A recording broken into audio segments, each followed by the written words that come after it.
So it's 6 o'clock, so we'll get started because I know we have another breakout after this. So welcome everyone. Thank you for being here. Thank you for being in this topic, which is being in the business of coaching. I think everyone will have heard my talk this morning, and so I'm assuming you know who I am. We have, I keep mispronouncing names. Everybody does. So his partner said, can I just call you Kjetil? Yeah, did you hear that from somebody? I heard that. I said, Kjetil is good enough.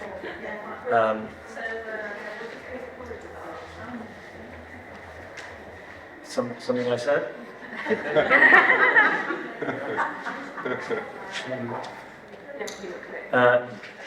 Kjetil is someone that I spoke to for the first time properly a few days ago, and then we had some time on Thursday, I think. Or was it Thursday? Was it Thursday or Friday? No, Friday. A couple of days ago, excellent to Barney. Yeah. I'm really glad to be doing this with you. You're an incredible man. You're an incredible coach. You're doing some wonderful work in the world, and I'm looking forward to hearing what he has to share, and looking forward to making this a really interactive session. Yeah. All right. Thank you. Me too. I just really look forward to speaking with you guys. And also hearing what you have in your heart. I know it's a lot. I enjoyed our conversation a lot, the other day, and something happened, and it might come up actually as maybe it fits in to share it afterwards, actually, after the conversation. So, but I want to begin with you guys. This is about being in the business of coaching, and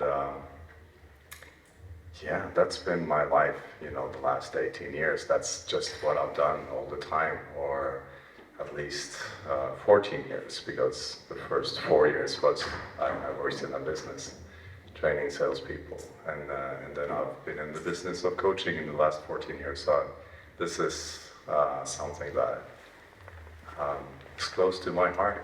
It's been important for me to focus on this all the time, and So I just want to be in service to you guys and see if I can help with anything. I would like to help you with what's important, the most important for you guys. I don't want to just share without it being something that's close to your heart. You are here now for a reason. There's something here that you want, probably. So I would really appreciate if you, make it interactive and share with us.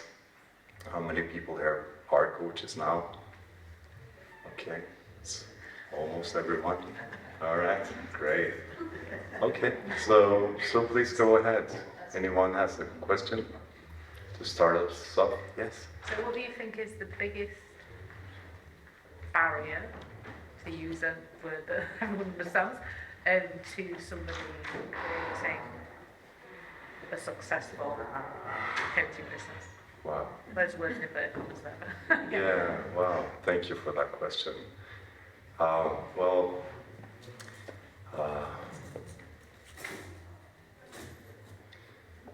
go 9 years back in time for me and just share a story of something that happened to me then. And I was in my second year into the principles, but my first year of really immersing myself in learning from other teachers.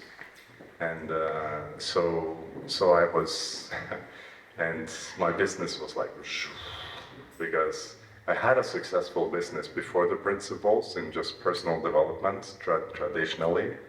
And I came into the principles, and I went from kind of an expert in personal development traditionally, and then I was suddenly a novice. I I did not know what I was really talking about. So then the business went down as well. And so I went to this event, and I was just really up in my head, frustrated. I didn't know what to do. And I remember asking the mentor for that event, like, can you please give me something that I can do to make my business successful? And give me a strategy, something that I can do, you know? And she just looked at me and she said, you know, I'm sorry. I can't do that. And I was just like, oh my God, why am I even here, you know? And then she was sharing a story about her life and how the principles had changed her life, basically. And as she was sharing, it was so lovingly, beautiful, impactful. She was in tears. Actually, I remember a tear, did you say sprouting? When it happened? Yeah, it was fluting through the air. It was just so strong. Her heart was just, and everyone around was just in this beautiful feeling. And she looked at me and she said, love will help you build your business. And it hit me, you know, and just like, okay. It was more than just a good idea, but I didn't realize what did that mean, you know? What does that mean, love will help you build your business? I love the idea, but I love even more realizing what's behind that idea. And so, what is it that we're doing when we're not in love, is the question, I guess, from the biggest thing that's blocking us. And for me, it's been, so I have a lot to share about fear. I have a lot to share about doubt. I have a lot to share about life happening along the way, and clarity. You know, that's the different things in my life, I would say. So, yeah, we'll go on for a little bit to share about that. I guess you got something to share about that too, or, you know, well, we'll see where it goes. But I'll share, you know, I think I'll begin with doubts. Anybody else here doubt yourself? You know, am I enough? Can I make this happen? For me, I spoke at this conference 2 years ago online, and I was so up in my head around, I'm going to speak in English. All of my business is in Norwegian. I don't have any clients almost in English. You know, there's just everything in Norwegian, and it's always been like that. And so 2 years ago, I was just thinking about it and making it up and just feeling really insecure around that. Or maybe it's 3 years ago, doesn't matter. But what I've seen now, since then, is that this time I was not creating those stories. My English is not better than it was 3 years ago or two years ago. It's the same, but I just don't make up the stories. I am more grounded in a peaceful, present state. I see more love flowing through me in my life. And so, you know, doubt is such a lesser thing holding me back in life. And it's just a story. I'm not going to go deeply into it, but doubt is something that I've seen way more deeply has been changed with love instead. You know, knowing deeply inside that I am enough. Even though my English could be way better, I could speak more fluently, I could find the words more perfectly. I was looking at Amy Johnson yesterday, and the articulation there was just like amazing. I can't do that, but you know, I can be me, you know, and I'm enough, and I know that. And you're enough as well. You just have to see that and see the doubt and really not care about that and do what's in your heart. Because your heart is pointing you in a direction and it's giving you small, what is it, breadcrumbs? Is it? Yeah, yeah. It's not that. Yeah, all right. So just a little bit at a time, just a little bit. Like that, for me, also 2 years ago in Viva, it gave me something, you know, even though I was judging myself and up in my head, and now I was speaking with Judy Sedgman, who am I to, you know, speak beside her, and you know, but I don't listen to it anymore. Something has happened, so I'm just more grounded, and that's what I've seen through the years, that, you know, doubt is something that is vanishing more and more, you know, as you follow those breadcrumbs. And then you learn a little bit more, and then you get a little bit more grounded, and then you see more opportunities for yourself as well. So doubt is one. I'll say one more, or maybe two more. We'll see how much time I take. I want to create room for this loving, beautiful man as well. But I'll say, anyone feeling fear, worry? Yeah, yeah, yeah. Fear of money, fear of, you know, how is this going to work out? You know, okay, so I need to make a plan. I need to do it, you know, this and this and this and this, and if I do that, you know, all need to be planned out for it to be safe, you know? So, and just worrying and thinking about money and just, without even noticing it, like the doubt, like the fear, just, I was thinking so much and planning so much out of that desperation instead of inspiration, right? So listening to your heart, love will help you build your business. It's listening to that inspiration.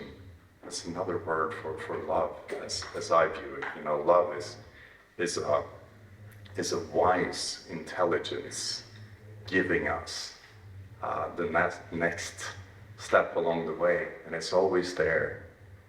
So for me now, I've seen that in so much of what I've done. It's been love and fear, and just, you know, baked together, and I can't even really see what is what before I slow down. You know, so this year has been a slowing down for me. I've dared to slow down, and I don't, you know, because you're running, you're driven, right? You feel the drivenness. I have to, and you're just driving, and this year has been beautiful, just to slow down and get clear. I'll say that as a little part of it too, the clarity, because I did not see it. Is it like that for some of you as well? Like, I'm so unclear, I don't know who I should work with or what I want to do. Has anyone felt that, you know? Yeah. You, me too, a lot of the time. And that's something that, you know, just makes the intellect go on a roller coaster ride, right? Okay, so I'll try to figure it out. I'll just try to do this, and what if I do that, and should I do that? And so I realized that this is just, I think it's 2 or 3 months ago, because my unclarity, I did not see it, like how much it's been stopping me along the way. Because I told myself, I'm unclear, I don't know what to do, and then I was just in, like, my feeling state was going down, and when you're trying to create from a feeling state of unclarity, and you're not feeling really well at the moment, you're not going to be or feel inspired then. So So I saw this 2 or 3 months ago, and I just saw it in a new way, and I was declaring who I am at a deeper level. And I just saw that, I am crystal clear on what I want to do. It's something I just declared for myself. I'm crystal clear on what I want to do. I am limitlessly intuitive, and I'm also limitlessly creative. And I know that that is true. I know that that's what love is.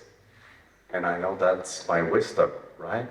So I just made up these new statements in my own mind. So every time I've gotten that unclear thought in my head, I've just seen the new statement.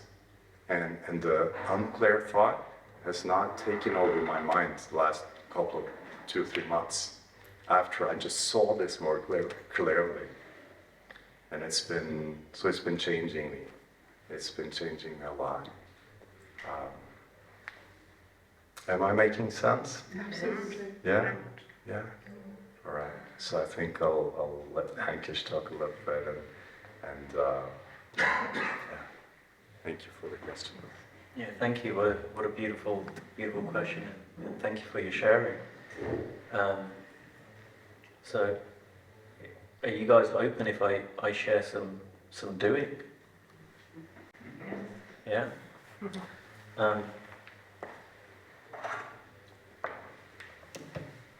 So I've got a couple of things to share, and if I take too long, pull me back. This may take a little bit of time, but I think it's going to be really helpful.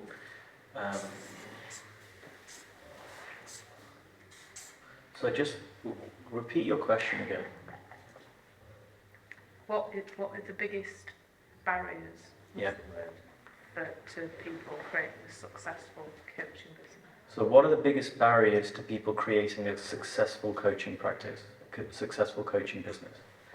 So I remember when I was first introduced to the principles, and I'm being a little bit generalizing, I kind of was told what you need is grounding. All you need is grounding. Trust your own grounding, trust your own wisdom. And that was really nice. It gave me something to stand on. But over the course of the first year of me being around the principles and trying to create clients very successfully, what happened was I realized this doesn't make sense. This doesn't stack up because something's missing here. And my training was with a gentleman called Jain. And I said, Jamie, your mentors charge less than you. They're all charging $100 a session, $150, $200, $250. You're charging like £1,000. So but you're going to them to deepen your grounding. They're not coming to you. There's some stuff missing here. And so Jamie started to articulate.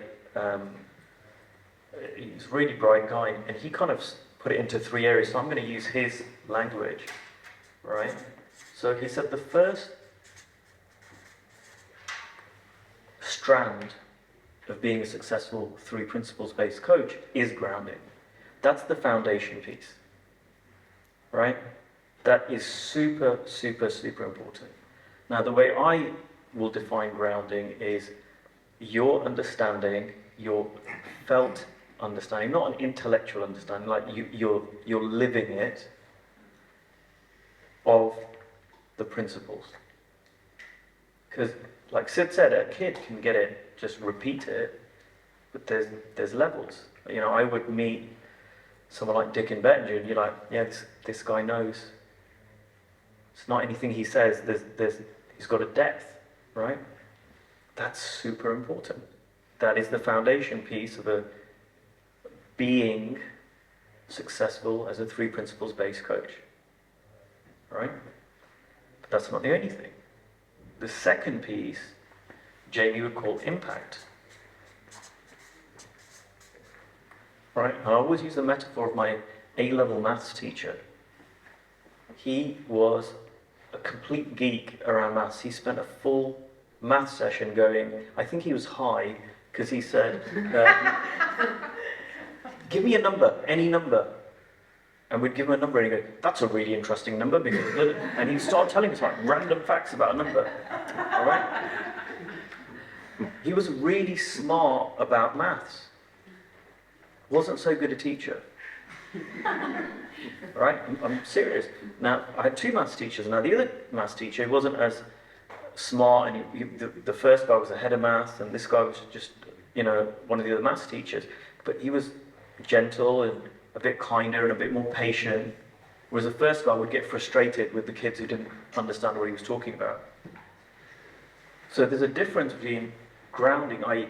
your understanding of the principles, your real lived understanding, and your ability to communicate that and help people have a transformation. The two different areas or skills or strands of a coaching practice. It's useful to know that. The third area, I don't know if I'm spelling it right, Jamie calls livelihood. That is your ability to earn money from doing this work. That is a separate area. It's not the same thing. And you all can reflect and see that there are people who have a lot of impact in the world, don't know anything about the principles. Right? There are people who can make a lot of money, some of these marketers out there. Not really impactful. You might be duped by some of them. Don't have a lot of grounding. I know a lot of people in this community have a really deep grounding, and they might even be impactful, not really making a lot of money. Right? So there are three distinct areas. It's useful to know that, because then you can look at, all right, where do I want to focus? Right? So this is where the how-to comes in. Right? You come to something like Viva, chances are you're going to leave here with a deeper felt understanding of the principles than when you came. Right? I hired Dr. Keith Blevins in 2013. I've been working with him for years, on and off. I've worked with Chip Chipman one-on-one. I've worked with Dick and Bettinger one-on-one. I've worked with Elsie one-on-one. Guess what? Every time I do that, and it's not the only thing, but my grounding deepens. So there are some how-tos.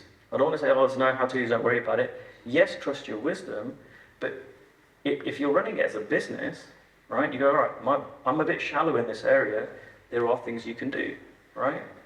One thing everyone always says is go back to Sid.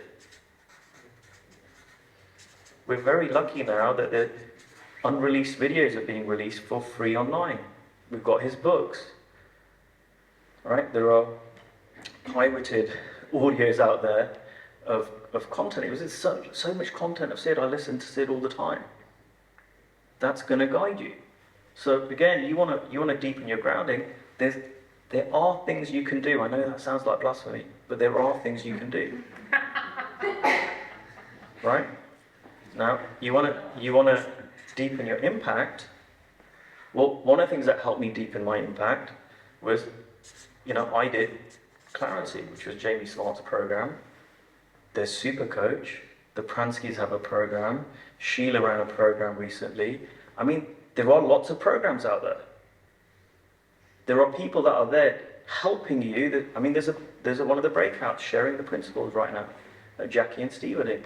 There are people out there that are running programs or helping coaches to be more impactful. Right?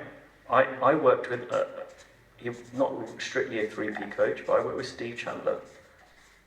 I actually didn't hire him to be more impactful, but one of the outcomes of working with a coach one-on-one and doing what we might call coaching supervision, hey Steve, I had a conversation with a client or a prospective client, and we talked about this, this and this. Oh, didn't really go well. What's your view on this?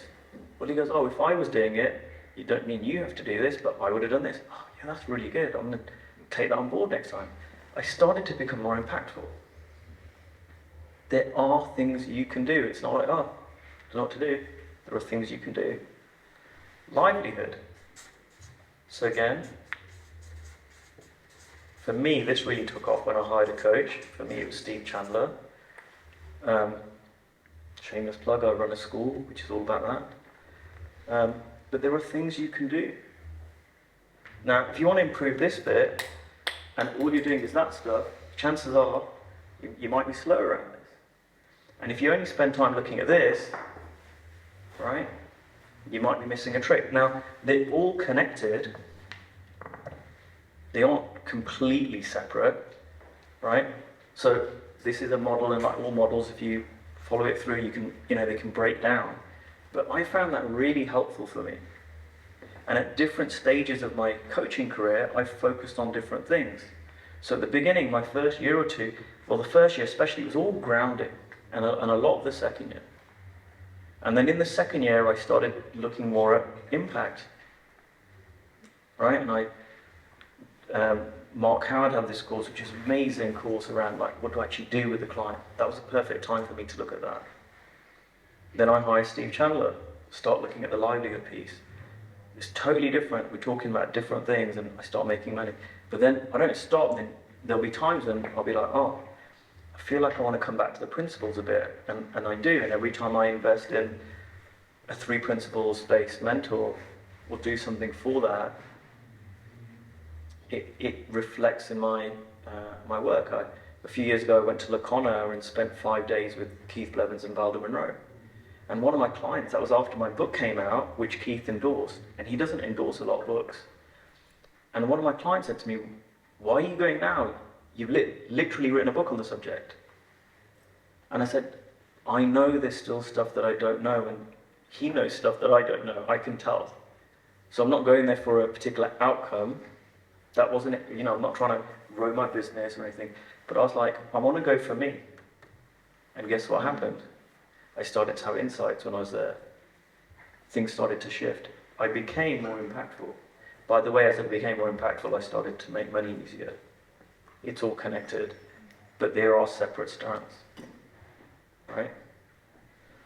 If I can take a few more minutes, there's something else I wanted to share, which is another way I could have answered this question, and this is a Steve Chandler model, or list, of 4 things that are important for you to be, or 4 aspects that every successful coach has, whether they're a 3P coach or not, or things that they do, right? Number 1, they coach a lot. The more you coach, the better you get as a coach. It's really not that difficult. Right? In any field, we've got Denise there who works in the field of sports. You want to get good at sport? Practice a lot. And the more you practice, the better you're going to get. So coach. Sorry. Yeah, coach. Practice. Right? When I quit my job, I was coaching for 2 years part-time. When I went full-time into coaching, I made a target for myself. I'm going to have 3 conversations every day.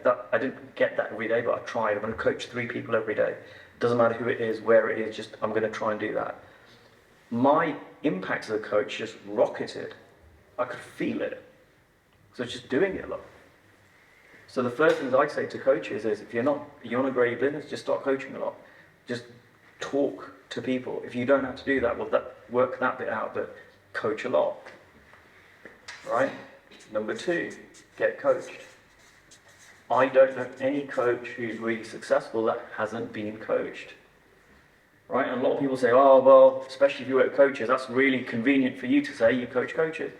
Yeah, but doesn't make it wrong. I've spent a lot of time, money, and energy on getting coached, and I would not be where I am now if I didn't have Steve Chandler in my corner, and right now Steve Hardison. It's a no-brainer. And I was introduced that way at the start of the day where I've invested in myself. Well, that's a way of being. Who I'm being is, I want to be someone who values coaching so much that I'm willing to invest in it and invest in a good coach. And that is just massive. Right? Third, walk your talk.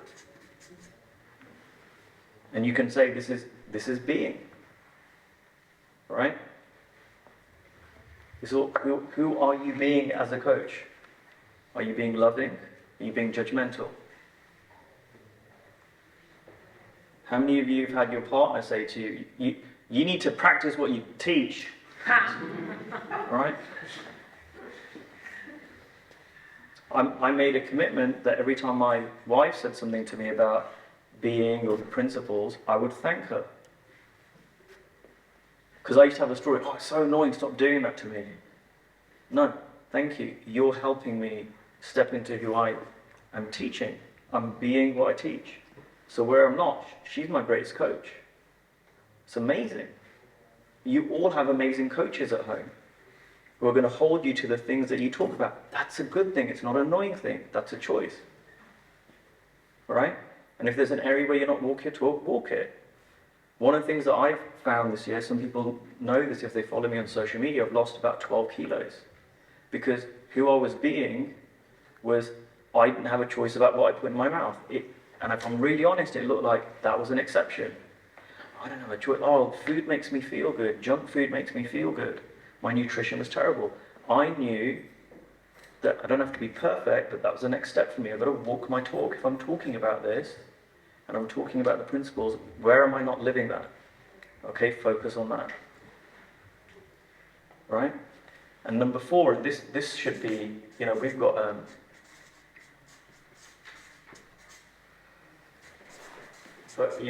head start on this, because a lot of coaches don't have this, is have a spiritual path. There are a lot of successful coaches out there who coach on what's called the horizontal line, or the goal line, right?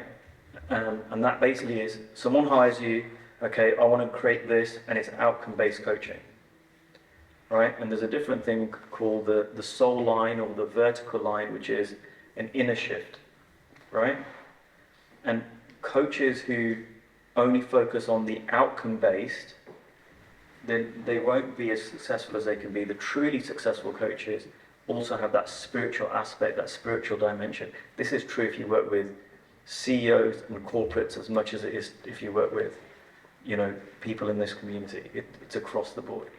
Now, we got that bit pretty much in spades, right?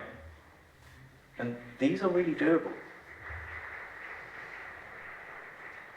Just like the other page, it's all doable. And this is kind of what I'm so passionate about to share, because I just wasn't given that information when I started out. I didn't realize there was a kind of roadmap, and there's enough in that you can make that your own. You don't have to do the same training as someone else, and you don't have to do it in the same way, and you don't have to work with the same people, but there is still a kind of roadmap that is true, or seems to be true, for pretty much every successful coach that I know. So look at that, take what works for you. If there's something in that doesn't work for you, ignore it. But don't throw all of it out. And I promise you, I do not know anyone that kind of follows that structure or that guidance and really does it. I don't know anyone that doesn't get more successful. I really don't. So does that answer your question? Thank you both of you. Right. Thank you. That was really good.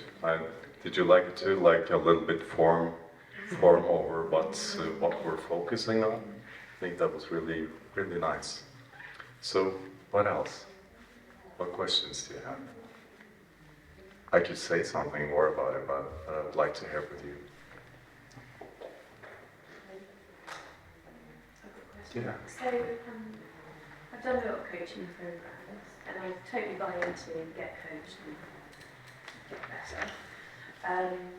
And there's someone I want to work with at the moment, but in that time, I still got that, but I can't afford it. Yeah, I know that I'm less informed. And I've seen recently the identity has been focused on the lack identity, and I've seen that, but I still have this. There's something I feel like, is it letting go? Is it trusting? There's just this thing that just keeps me stuck. Of can I take that leap and have faith that money is going to come in? Yeah. Is that a question? I think it is. question of faith. Is it?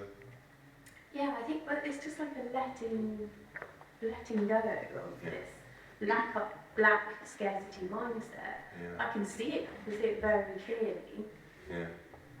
but it's still there. Yeah. You know, I can recognize it in myself. You know, I just because the thought in my mind, will I do the work? Will I make it after that? You know, okay, so I get that coach, but will I make it still? You know, will I make the money back again? You know, and I've seen that, like, you know, you got to be committed to this journey. That's what I've seen for me. I just I've always been committed to this. I'm going to do it no matter what, has been my attitude. And I've also seen, like, getting a mentor. I think, or for me, it's been like, yeah, I've been able to invest a little bit more, and you know, along the way. So my mentors have become more expensive along the way as well. So I've taken it, and you know, through where I am at the time. But I've always invested in a mentor that is further on the way and that has, you know, has what I want, basically. And I know if I didn't do that, I would not be here today. I was so insecure in the beginning, you know, when I had my first mentor. And, you know, I'm 45 now, but then I was, you know, in my beginning of my 30s, and I was going to start with working with businesses and working with leaders and salespeople and sell myself, and what do I have to offer, you know, and I was just so insecure. But I spoke to her every week, and she kind of just got me back on track. Let's go. Got me back on track. Let's go. That was just what happened. And if I didn't have her, what she did for me more than, you know, the most valuable thing she did for me was she believed in me so much and created that space so that I could start believing in myself. Because I really did. And she saw the potential way beyond where I was. So she was able to make me step into some bigger shoes, you know. So that's just true for me. I'm not sure how it is for you, but for me and how I see it, you know, you got to be really committed, and you got to invest in yourself also to get there. But at the same time, take it, you know, one step at a time. You know, not everyone are able to pay for Steve Hardison or Tony Robbins, you know, and you know, right now, but you know, someone that's further along the way is what I would say is just really, really priceless. So, yeah, is that helpful? Yeah, it's really helpful. I've seen before when I've signed up to programs, and I've done some great programs. I've gone into it thinking, well, this will be the thing. This will get me to the next level, and sometimes it doesn't. Yeah. And so yeah, it's trying to like leave all that behind. Yeah. Because that's the past. Yeah, I'm feeling this guy now. I know him. I'm gonna let him say something. I just had a little thing there as well. I don't have the words, so I'll let Ankush say something. You got something, don't you? I'm really trying not to like put it in. I just felt it was leaning over a little bit. Yeah. I'm really passionate about the topic.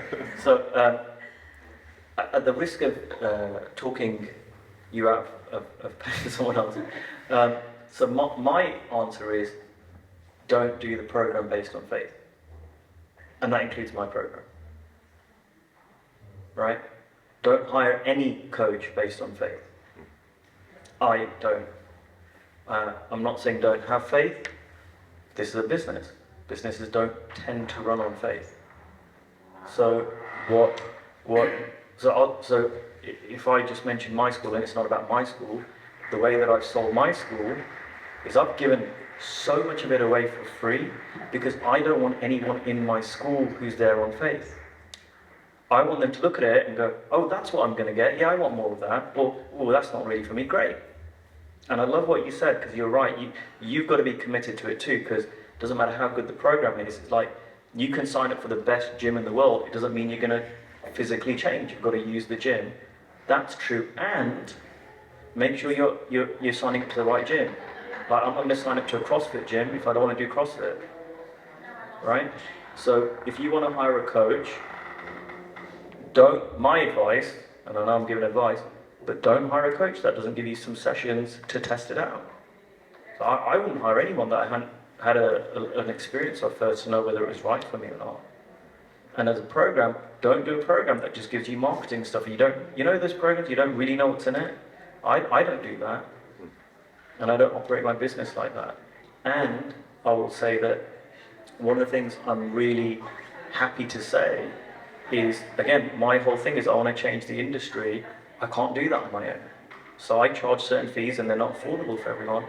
I'm creating, and anyone can ask me this afterwards, I've got a network of people I'm happy to refer coaches to go, hey, your budget's smaller. It's not going to be the same as working with me, but there's a really good coach I can recommend at that fee point, that fee point, that fee point, and that fee point. And I encourage every coach I work with, a lot of coaches who work with corporates and stuff, I'm like, please coach at least one coach, because it's an apprenticeship profession and we need good coaches or actual coaches to help other coaches. So I'm feeling the energy from here. Sorry, but that's a really waiting. Yeah. Yeah. Thank you, everyone.